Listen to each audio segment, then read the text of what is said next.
Welcome to Minnesota sports fans to another edition of Vikings on SI. Jonathan Harrison here, joined once again by Will Ragatz and Joe Nelson, who's finishing up the biggest water bottle we've seen yet on the show. Boys, interesting discussion that we've been having in the group chat here, and I know that other people across NFL media have been having. Tom Brady may have put a nail in the coffin of this debate, but the debate has been raging all season long between Ja'Marr Chase and Justin Jefferson of who is the best receiver in the NFL. I have a fairly sneaking suspicion that there's going to be general agreement here on the show of who the best receiver is, but I'll leave it up to you guys. Will, I'll let you start. Who is the better receiver between Ja'Marr Chase and Justin Jefferson? Yeah, Ja'Marr Chase is a very, very good player. He has established himself. He's been the best receiver in the league statistically this season. You look at his numbers, they're incredible. He's had a bunch of huge games. Something like 1,300 yards. He's double-digit touchdowns. He's leading the league. I think he might be leading the league in all three triple crown categories right now, which is really impressive. 93 receptions, 1,300 yards receiving, and 15 touchdowns. Yeah, it's been a very good year. But whenever this comes up, and it's come up this season quite a bit, like you said, I just go back to the fact that every year there seems to be a debate between somebody new and Justin Jefferson. Like, when he came up in 2020 and started tearing it up, and in 2021 it was like, oh, Justin Jefferson or Devontae Adams, and then it was, oh, in 2022, and when Tyreek Hill went to the Dolphins and started putting up huge seasons, it was Justin Jefferson or Tyreek Hill, and now we're getting the Justin Jefferson against Ja'Marr Chase, and like CeeDee Lamb and a couple other guys have been in that mix as well, but the one constant is Justin Jefferson, who just does this year after year after year. He's broken all kinds of records. Youngest player to 7,000 career yards. He got 1,000 last year, missed like half the season, and played the last month with Nick Mullins and Josh Dobbs and Jaron Hall. And now he's done this with Sam Darnold. He's done it with Kirk Cousins, obviously, for many years. There's a lot to this. I think we can get into the ways that maybe the two of them are defended. The fact that the Vikings are 11-2 and have led. I don't have the exact figures in front of me of percentage of time leading the season, but I can guarantee you it's quite a bit higher than for the 5-8, I think, Cincinnati Bengals, who have been in a lot of trailing situations. So for me, this is the top tier in the NFL at the receiver position right now, Justin Jefferson and Ja'Marr Chase. But it would take a lot for me to say that anybody other than Justin Jefferson is the best wide receiver on the planet. Yeah, so if you actually you prorate Ja'Marr Chase's numbers for the rest of the season, he ends up with 121 catches for 1,724 yards and 19 or 20 touchdowns. The touchdowns are the eye-popping part of this thing. Everything else, Jefferson's done that before. Obviously, in 2022, when Jefferson lit the world on fire, he had 128 grabs for 1,809 yards, but he only had 8 touchdowns. It's interesting. Ja'Marr Chase certainly has a case to be made. He was the number one. He was the de facto number one at LSU, and JJ was kind of the slot guy number 2 when they were playing together and catching passes from Joe Burrow and winning a national championship. Jefferson had more touchdowns. Receptions. Chase had more touchdowns. That's kind of the way they've gone their entire careers. It's like 1A and 1B. They're both absolutely phenomenal, and I don't think you can really say one is better than the other. I think it's pretty much a toss-up. Now, Tom Brady's going to say right now, if he could throw to any quarterback in the NFL, if he were still playing, he'd take Justin Jefferson, and he laid out a bunch of good reasons, like he can catch the ball on third down, he scores touchdowns, he can go short, he can go deep, he can line up outside, he can line up inside. He kind of does it all. But the one thing that I think Jefferson can say that Chase cannot is that defenses literally change their typical strategy when they face him. Like, they could be playing man-to-man all season long against every other team in the league, and then all of a sudden Justin Jefferson's on the other side of the field, and they change things up. They're playing more zone. They're playing double, triple team coverages to take him out of the game, and they're willing to sacrifice one-on-ones with other receivers just so Jefferson doesn't murder them. And the other thing Jefferson has going for him that Chase does not, and maybe that changes this year, I doubt it, but Jefferson was a finalist for the MVP award in 2022. Not Kirk Cousins, Justin Jefferson. I've had this conversation many times, and I'm like, man, Kirk was really good in 2022, but how good is Kirk without Justin Jefferson? He's kind of a middle-of-the-pack quarterback, or even maybe barely top 20 if he's not throwing to Justin Jefferson for 6 years in Minnesota, for 4 of those 6 years. That's just how I see it. I mean, JJ has a top 5 MVP finish on his resume. Jamar Chase does not. And you could have made the argument that Jefferson was going to do the same thing last year.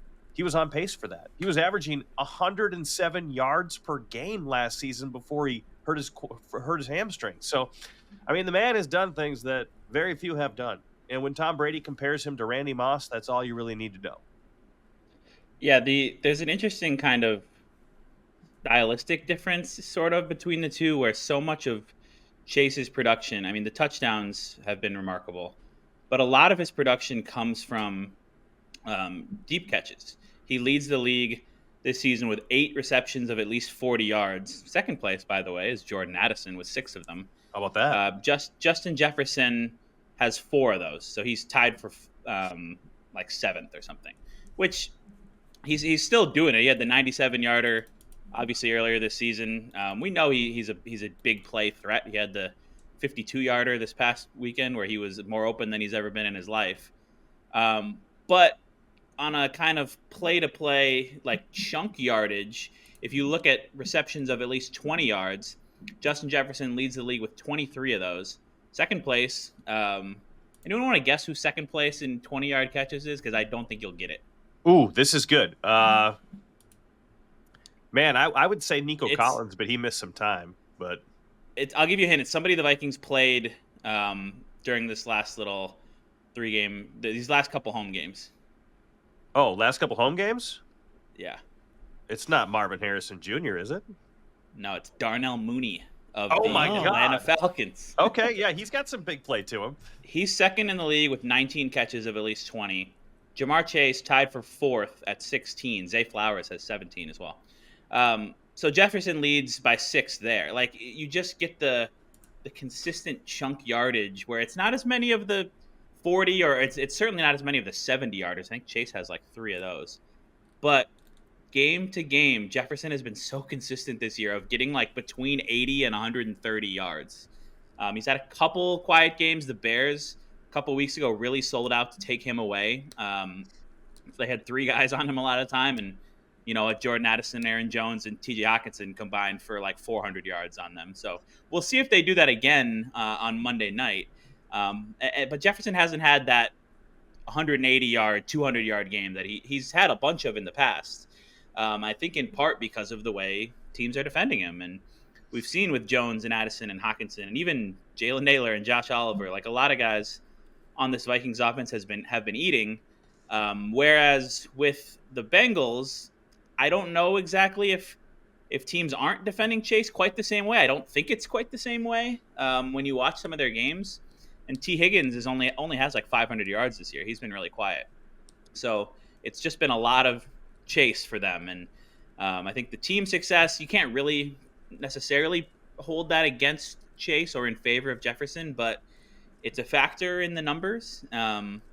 Chase has been really, really good. I think he's very clearly in that top tier. It's just those two right now with the quiet season that Tyreek Hill's been having. But I'm still giving the slight nod to Jefferson for the kind of unique defensive attention he received. I mean, Joe mentioned it, how teams just completely change their whole philosophies of how they play defense. Like we saw that with the Jaguars earlier this year, where they were a team that didn't play very much man, and then they played a bunch of man and were doubling him and had a safety over the top the whole time. So the gravity of Jefferson and the respect that he demands, I think that has to factor into the slight difference in numbers, which there's still 4 games left for Jefferson to maybe even things up in yardage. I don't think he's going to catch him in touchdowns, but yeah, it'll be fun to watch those two over the next 4 games and really over the next decade. Let me hit you with this real quick, guys, because I want to pile on because I think this is so significant. Jefferson is in a class of game changers, and by game changers, I mean literally changing how the game is played. There aren't many guys in any sports who do this. I think you could say Barry Bonds did it in baseball. Teams just decided, hey, man, we're going to walk you. We don't care. Bases could be loaded. We might walk you. We'll give up Curry. that run. Steph Curry changing the NBA.